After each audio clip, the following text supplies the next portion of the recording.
Now, welcome back to Mountain Connections. As always, we love having the recruiter guy, Bill Humbert, joining us here in office or in studio, I guess I should say, as we're talking about business and human resources and its functionality. Now, Bill, we've talked about human resources, and oftentimes it is really kind of a company within a company where it's responsible for IT and benefits, employee relations, compliance, and then there is just an odd fact or function of it, which is recruiting, and it often mirrors, I guess you could say, sales to some extent. It totally mirrors sales, and recruiting is the black sheep of HR, because you look at all of those functions that you just mentioned, and what happens? There's one outlier, and that's that black sheep. It's recruiting, and recruiting mirrors the sales process line by line perfectly. It really does. It really does. Now, why would you say the other functions of human resources are more compliance or administrative?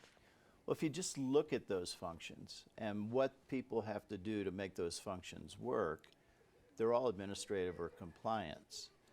And when was the first time you ever saw a compliance officer be the top sales professional in a company? I can't say that I ever have. Exactly. That's my point.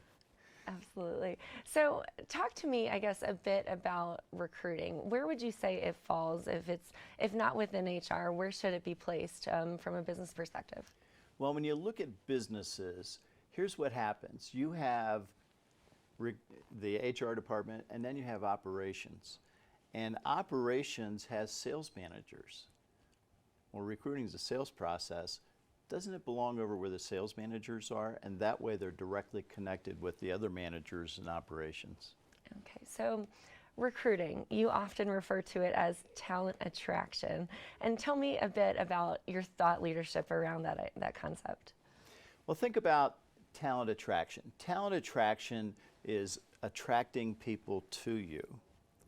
Talent acquisition is going out and trying to grab them. and that's a lot harder.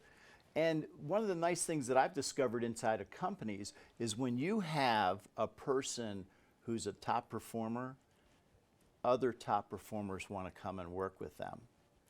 And they can even call their friends and say, hey, I've got this great gig. You guys need to come and be part of it with me. So now you're attracting people to you instead of trying to do that acquiring thing. Absolutely. Now, speaking of, as a job seeker, you are also, as we've talked about, an author, and your most recent book, Expect Success, the job search for the science of the over 50 career search. Wonderful title of the book, but quite the mouthful, because there is so much important information behind that. Now, tell me a bit about that and what events you've got going on. So, first of all, there's 4 sciences involved in a job search, and people don't even think about science in career searches, right? The first one is psychology, and that's what's going on in my head and what's going on in the interviewer's head. The second one in psychology is the career seeker has their own fears, and so that's important to understand. And then you have sociology, and that's the company culture. And how does this person fit or not fit in the company culture? And then you have the science of math. And math is the basis of all that IT stuff, the HR technology.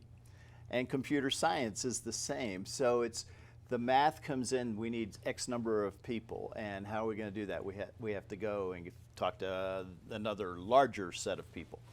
The computer science side of it is the HR technology.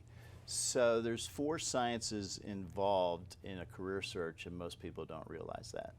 And I would absolutely agree with you. I think to some extent it's probably similar to having a conversation like you and I do on a day-to-day basis when you're here. What are you thinking? What information do you want to highlight and do you want to share? And so I think your book, very important for those searching over the age of 50, but I think just in general as well, if you're looking for a new opportunity. Kimberly, it received a 5-star review, and from Joe Wasinski at Reader's Favorite, and he said, I wish I had it during my recent career search. You don't need to be 50 to use this book.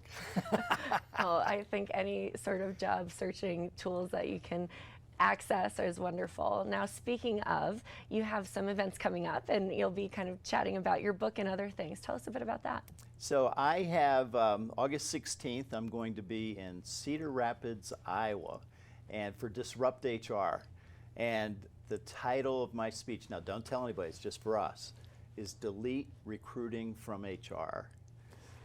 That's going to be fun. That sounds scandalous in the world of HR.